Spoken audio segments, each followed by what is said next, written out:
Garage door problems in Southlake often include broken springs, worn-out rollers, and malfunctioning openers due to frequent use and seasonal weather. Broken springs are a top concern. Signs include loud snapping sounds and difficulty lifting the door.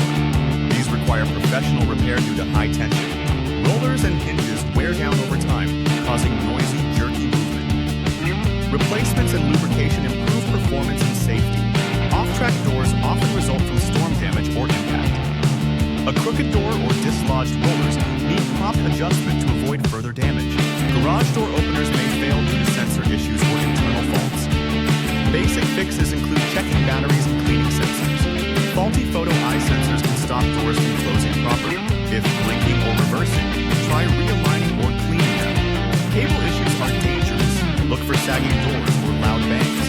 Only trained technicians should replace broken cables in Southlake. Weather speeds up wear and tear. Schedule seasonal maintenance to keep your garage door operating smoothly and safely.